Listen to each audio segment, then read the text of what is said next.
This is Daniel Presedo, and I'm here to discuss 3D in Photoshop CS6. Let's take a quick look at the workflow between Poser Pro 2012 to Photoshop CS6. I'm in Poser Pro right now. I have a model here, Bacon, and I'm going to just do a quick export, Collada, single frame. I'm going to exclude the ground plane because we already have that support in Photoshop.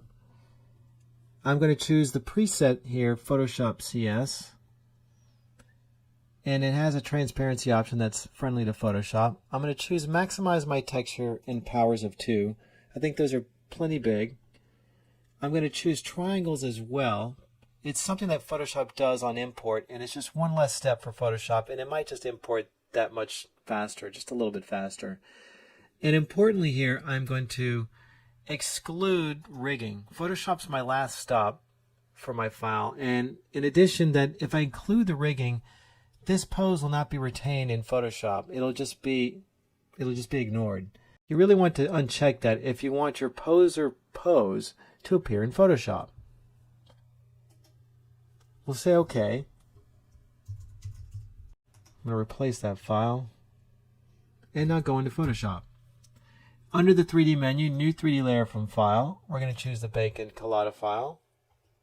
It comes in without a light, which is fine because I'm going to add a new light anyway. 3D panel here. Down at the bottom, I'm going to say New Infinite Light. And there we go. We have a light. I'm going to kind of pose it over here a little bit. And let's change the camera. Let's make it a little more friendly for us. We're going to have him kind of move towards us here. Really close. Come on there. Rotate him a little bit again. It's a big dog. We can reduce the file size just a little bit. Well, we'll reduce the dog a little bit here. Drop him to the ground. I think we're going to rotate him over just a little bit again. Now, I'm going to use the background image. I'm going to click on the background, copy it, go back to my 3D layer, and choose Environment. Select IBL on. Now I'm going to use that background as my new texture. Say New Texture.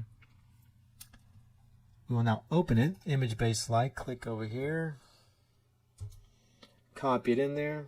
I'm going to save it.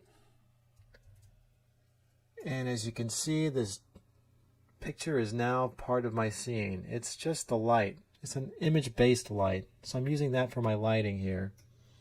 I'm going to click again to bring back to the camera view, and you can see his tongue has got a wild reflection there. Let's do a quick render to see where we are.